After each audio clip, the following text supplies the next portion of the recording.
हमें कोई पागल कुत्ता ने काटा है क्या कि एनडीए में हम जाके शामिल हो जाएं? आज पूरे के पूरे पार्टी आपको एनडीए को छोड़ के बाहर जा रहे हैं। आपको अगर आप देखेंगे, शिवसेना छोड़ के गई आपको, जनता दल यू आपको छोड़ के गई है, तेलुगु देशम आपको छोड़ के गई है, शिरोमणि अकाली दल आपको छोड़ के गई है। साथ है कौन आपके?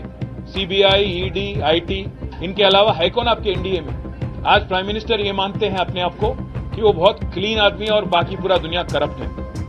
प्राइम मिनिस्टर को मैं याद दिलाना चाहता हूं, क्या हो गया हिमंत बिस्वा शर्मा पे जो केस था, आपके पार्टी में शामिल हो गए, केस गायब।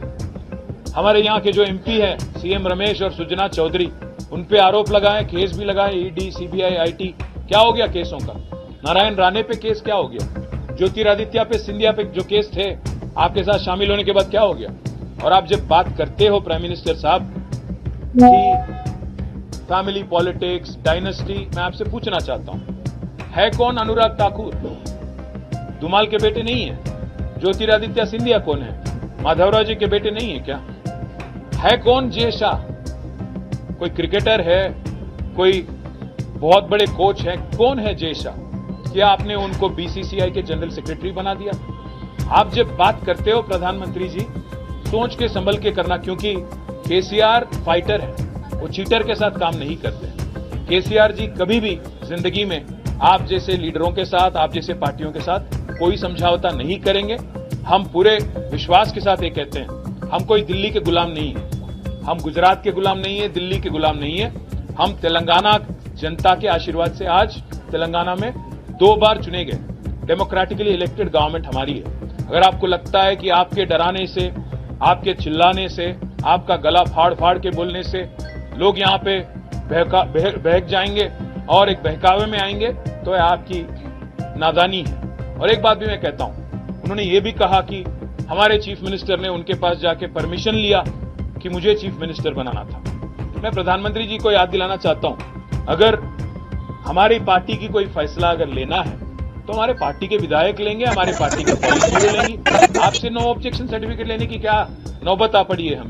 हमें कोई फर्क नहीं पड़ता कि मोदी या बीजेपी क्या मानती है, क्या किसको देखना चाहती है। यहाँ पे तेलंगाना जनता आज केसीआर जी को तीसरी बार मुख्यमंत्री बनाने के लिए, चुनने के लिए तैयार है।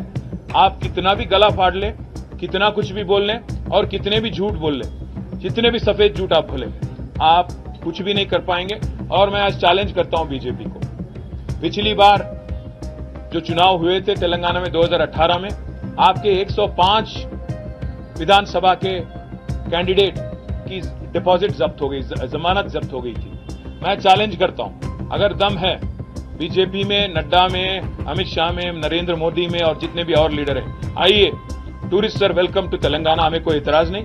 आप आइए, गला फाड़ फाड़ के बोलिए, तेलंगाना जनता को समझाइए कि किया क्या आपने तेलंगाना के लिए पिछले 9 साल में, और कोई अगर वोट देना भी चाहे तो क्यों दे आप।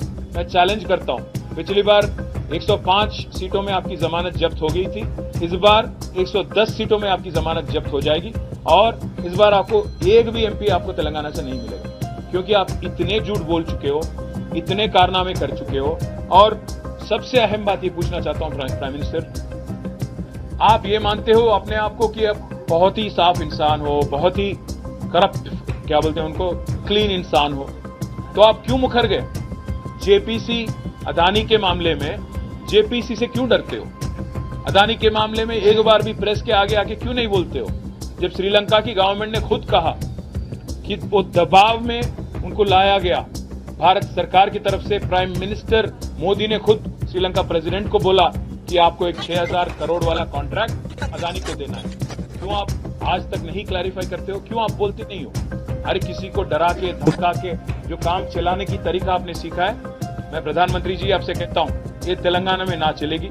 आपकी जितने भी यहाँ पे साजिशें हैं, आपकी जितने भी यहाँ पे कोशिशें हैं, सारे के सारे नाकाम रहेंगे।